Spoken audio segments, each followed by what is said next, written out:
ઓમ નમો ભગવતી વાસુદેવાય નમઃ. હરે કૃષ્ણાય નમઃ. સૌ મિત્રો ભક્તોને હરિનારાયણ. મિત્રો, આજે આપણે કેવું મસ્ત વાતાવરણ છે, પવિત્ર, અને કેટલી પ્રકૃતિ મોજ કરી રહી છે. આ પંખીઓ કેટલા કિલોલ કરી રહ્યા છે. એવી જગ્યાએ આજે આપણે મસ્ત મજાનો સત્સંગ કરવો છે અને જાણવું છે કે સાધુ પુરુષોએ, સાધુ સંતોએ કઈ કમાણી સૌથી શ્રેષ્ઠ કીધી છે. કઈ કમાણી ઠેઠ વૈકુંઠ લગી ચાલે છે. ત્યાં લગી આ કમાણી કઈ એવી છે કે આખા વૈકુંઠ લગી આ કમાણી તમારી ભેગી કરેલી કામમાં આવે છે. અને મિત્રો, જે માણસનું જીવન પવિત્ર, જે માણસની આચરણ પવિત્ર, જે માણસનું મન પવિત્ર, પછી એ માણસને કોઈ સાધુ પુરુષના લુગડા પહેરવાની જરૂર નથી, કોઈ ભગવા લુગડા પહેરવાની જરૂર નથી. એ માણસ ઉપર ભગવાન ઓવરપોર થઈ જાય છે અને આખું ઈશ્વરી એને સોંપી દેશે કે માંગ તારે શું જોઈએ છે. અને એવા ઇતિહાસ પણ બની ગયેલા છે. કેવા સાધુ પુરુષો છે, કેવી કમાણી કરી છે કે ભગવાન ઓવરપોર થઈ જાય, માણસ તો ઓવરપોર થઈ જાય. કદાચ તમે કાંઈક લાલચ આપો અને કદાચ એને તમે કાંઈક લાલચ આપો, લાલચ બતાવો, કોઈ વસ્તુ આપો, કોઈ ચીજ વસ્તુ આપો કે તને આ આપી દઈશ, તને આ જમીનનો ટુકડો આપી દઈશ, તો માણસ તો ઓવરપોર થઈ જાય આપણી ઉપર.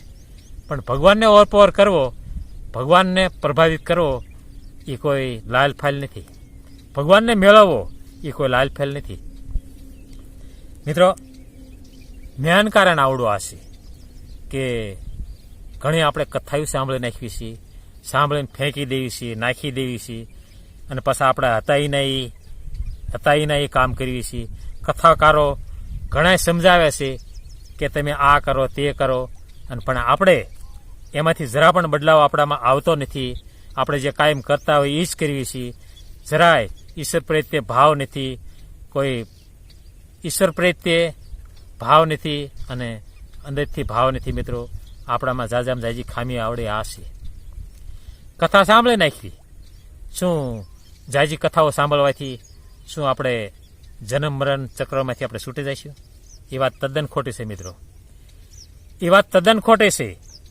આપણે બદલવું પડે છે, ખુદ આપણે બદલવું પડે છે. આપણને આપણા ગુરુ પણ ન બદલાઈ શકે, આપણને આપણા માતા પિતા પણ ન બદલાઈ શકે.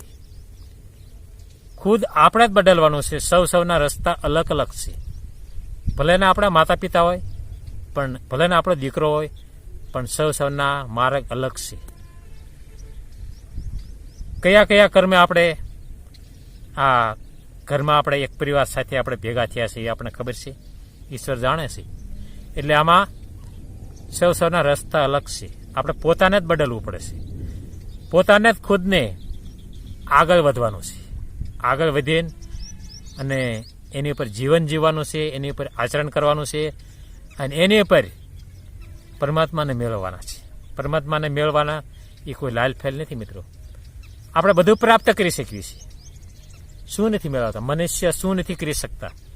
અજબોપતિ બની જાય છે, કરોડપતિ બની જાય છે, હજારો વીઘાના માલિક પણ બની જાય છે, ગૌસર ખેડીને અને પણ માનવ નથી બનાતું. ત્યાં ખામી રહેશે, ત્યાં ખામી રહેશે મિત્રો. માનવ બનાતું નથી. અને આપણે કદાચ મોટા PSI બની જઈએ છીએ, મોટા કમિશનર મિનિસ્ટર બની જઈએ છીએ, પણ માનવતા ઘટે છે. આપણામાં માનવતા ઉતરવી પડે. જ્યારે માનવતા ઉતરે ત્યારે ઈશ્વર રાજી થાય છે મિત્રો. જ્યાં સુધી માનવતા ન ઉતરે ત્યાં લગી ઈશ્વર રાજી નથી થતા. ગમે એટલી યાત્રાઓ કરી આવો, ગમે એટલી જાત્રાઓ કરો, અને ત્યાં જઈને તમે લાંબા થઈ જાઓ, પણ ઈશ્વર આપણી પર કૃપા નથી કરતા. કૃપા ક્યારે કરે છે? આપણી પર ઓવરપોર ક્યારે થાય છે કે આપણા જીવનમાં પરિવર્તન આવે, આપણા જીવનમાં બદલાવ આવે, આપણું જીવન શુદ્ધ થાય, આપણું આચરણ શુદ્ધ થાય અને આપણું મન શુદ્ધ થાય. ત્યાં સિવાય ઈશ્વર રાજી નથી થતા મિત્રો. આપણે ગમે એટલી ફાટલાયું કરતા આવી, કે અમે આટલા બધાએ કથાઓ સાંભળી નાખી છે, આટલા બધા અમે મંદિરે તીર્થ કર્યા છે, એનાથી કાંઈ વળે નહીં મિત્રો. એ તો એક આનંદ છે, એ તો શોખ છે એક, અને શોખ માટે આ બધી વસ્તુઓ છે. તો મિત્રો આપણે આગળના સાધુ સંતો થઈ જાય એ તો આપ સૌ જાણો છો, પણ તોય છતાં તમને કહું કે સંત મીરાબાઈ થઈ ગયા મેવાડીમાં, એમને કમાણી કેવી ભેળી કરી કે આજ પરણું અને કાલ મરી જાય એવા વરને ક્યું વરું, એવા વરને શું કામ વરું કે આજ જન્મેન કાલ મરી જાય. હું તો વરીશ એવા વરને કે મારો ચૂડલો અમર બની જાય. અને આપણે ભાળવી છીએ કે ભગવાન શ્રી કૃષ્ણમાં ઓવરપર બની જા, અને પોતે ભગવાન શ્રી કૃષ્ણ પણ એમાં મીરામાં ઓવરપર બની જા, અને માનવમાંથી દેવની સિદ્ધિ આપી દીધી, દેવ બની જા. મિત્રો આ કમાણી એવી છે કે તમને માનવમાંથી તમને દેવની પ્રાપ્તિ કરી નાખે છે. આ જગતનો પિતા, આ જગતનો અધિપતિ, આ જગતનો નારાયણ, એ તમને કેટલી સિદ્ધિઓ આપી દેશે કે તમે ઠેઠ વૈકુંઠ લગી તમે દોડીને જઈ શકો છો. મિત્રો આ ઋષિમુનિઓ જ્યારે જરૂર પડે ને ત્યારે ઠેઠ જ્યાં જાઉં ત્યાં અહીંથી પ્રકાર અવતારતો હતો મૃત્યુલોકમાં, તો છતાં આટલા મહાન શું કામ બન્યા? ઈશ્વરની પ્રેરણાથી, ઈશ્વરની શક્તિથી, ઈશ્વરના નામમાં એટલી શક્તિ છે મિત્રો. ત્યારે આ ઋષિમુનિઓ એટલા મહાન બની ગયા. અને આ બધું વેદવ્યાસની જે ભગવત કથા છે, ભાગવત છે, ભગવદ્ ગીતા છે, આ બધું વેદવ્યાસની રચેલી છે, અને વેદવ્યાસ મોજૂદ હતા મિત્રો. અને જે નરસિંહ મહેતા બની ગયા જુનાગઢમાં, કોક પૂછે તે નરસિંહ મહેતા જુનાગઢ કોનું, તો રાજાઓ તો ઘણા બની ગયા છે, પણ નામ કોનું આવે? ભક્ત નરસિંહનું. કારણ કે કેટલું બેંક બેલેન્સ જમા કરાયું છે એને કોઈ રૂપિયા નથી ભેળા કર્યા, કાંઈ જ નહોતું. આ જેટલા સાધુ સંતો બની ગયા ને એમની પાસે કાંઈ જ નહોતું. આ માન એમના પેટનું કરતા હતા, ખાલી આટલું ખાવા ધાન નહોતું આ લોકો પાસે. તમને ગુજરાતીમાં કહું તો મિત્રો જરા પણ નહીં. અને અત્યારના સાધુ પાસે તમે કેટલું બેંક બેલેન્સ છે? શું સાધુઓને આટલા બેંક બેલેન્સની જરૂર પડે છે? નહીં મિત્રો. એક એને પેટની જ ઉપાધિ હોવી પડે, અને સાધુને એક ખાલી એને ખાવા પીવાની જ ઉપાધિ હોવી પડે. કોઈ બેંક બેલેન્સની એને બેંક બેલેન્સ ભેળું ન કરવું જોઈએ, અને એની માટે આચરણ કરવું પડે છે. જાજામ જાજી ખામી મિત્રો આચરણમાં રહેશે. જ્યાં માણસ ભક્તિભાવમાં લાગે ને, જ્યાં શરૂઆત કરે, ત્યાં જ્યાં આચરણ ઉપર વાત આવે ને ત્યાં માણસ પાછો પડી જાય છે.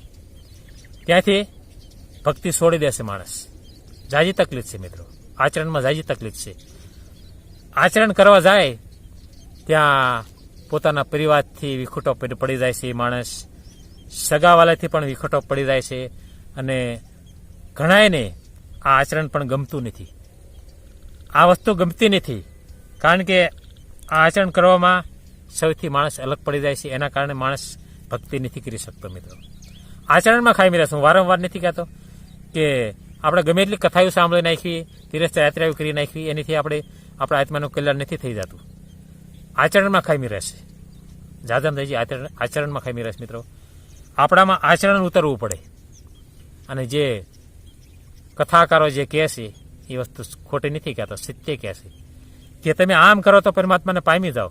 પણ આપણે આચરણ કરવા જઈએ તો આપણે ટૂંકા પડવી છે, પાછા પડી જવી છે. આપ મારીથી નહીં થાય.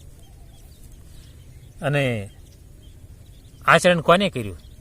આજે ઘેર રહીને જેને ભક્તિ કરીને એને ભગત કહેવાય. આ નરસિંહ મહેતા એ ભગત, એમને ઘેરે પરિવારમાં રહીને ભક્તિ કરી, કેટલી વિપત્તિ આવી. સમાજે એને તરસોડ્યો, આખા સમાજે નાચબારો મૂક્યો, અને સદાય એને ધિક્કાર આપ્યો મિત્રો. આ ઘેરે ભક્તિ કરવામાં ખામી જ આ રહેશે મિત્રો. સૌ સાધુ સંતો બહુ દુઃખી થયા છે મિત્રો. અને એ પ્રતિક્રિયામાંથી બહાર આવ્યા છે એ તો એ જાણતા છે, અને પરમાત્મા જાણતા છે. કેટલા દુઃખો સહન કરીને આ મહાન બન્યા છે. આ સાધુ સંતો બહુ દુઃખી થયા છે મિત્રો. કોઈ સુખી નથી. સાધુ સંતો કોઈ સુખ ભોગવી નથી જાય મિત્રો. બધા દુઃખી થઈ ગયા છે. પછી જાય તારે આપણે એના સંભાળીએ છીએ, અને એના મંદિરો બંધાય છે. જાય પછી મિત્રો. અને જે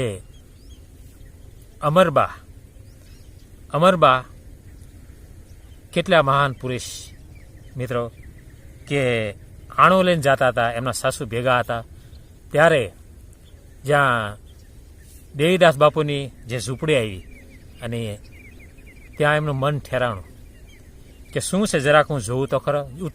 ઉતારો કર્યો હતો. એક સાંઈ આવ્યો, ત્યાં આ વેલડાને બાંધે છે, ત્યાં ઉતારો કર્યો હતો. ત્યારે આ અનુભવ થયો અમરબાને. અને જ્યાં દેવીદાસ બાપુને જોયા, એ એક રક્તપિયાના રોગની સેવા કરતા હતા, અને જ્યાં નજરે બધું જોયું ત્યાં મિત્રો આ સાધુ સંતો કોઈ એકવાર અવતાર લેવાથી મિત્રો આ સાધુ સંતો નથી બની જવાતા. આ તો જન્મના પુણ્ય હોય, અને જન્મના પુણ્ય ભેળા થાય ત્યારે એક ભગવાન તરફ માણસ ખેંચાય છે એ આત્મા. અને આ અમરબા ખેંચાણા ત્યાં ઊભા રહી જાય કે જે કાંઈ છે એ આ દેવીદાસ બાપુ પાસે જ લાગે છે, અને મન ખૂતી ગયું. ત્યારે મિત્રો એને કેટલી કસોટી પડી છે તમે વિચાર કરો કે આણો વળાઈને ઘેરે જતા હતા, અહીં સામાવાળા કેટલા માણસો ક્રોધિત થાય, અને દેવીદાસ બાપુને કેટલા વ્યાણ સહન કરવા પડ્યા છે એ તો એ જાણતા છે મિત્રો. ઘણા વ્યાણ એમને સહન કરવા પડ્યા છે અમરબાઈ અહીં રોકાઈ જાય એટલે. અને ત્યારે અમરબાઈએ ઘણી કસોટીમાંથી પાર પડ્યા છે મિત્રો. આવા મહાન પુરુષો અદ્ભુત છે મિત્રો. એમનું વર્ણન આપણે કરી ન શકીએ, અને એમનું વર્ણન પણ ઝાઝુ છે મિત્રો. તો મિત્રો આ સાધુ સંતો આ કમાણી આવી કરી રહ્યા છે કે ઠેઠ યમને દ્વાર લગી ચાલે અને ઠેઠ વૈકુંઠ લગી ચાલે. આ કમાણી એ છે મિત્રો. આ કમાણી રૂપિયાના જે ડટા છે એ આપણા જીવનના જરૂરિયાતવાન માટે છે, અને એ કમાણી અહીં ચાલે છે મિત્રો.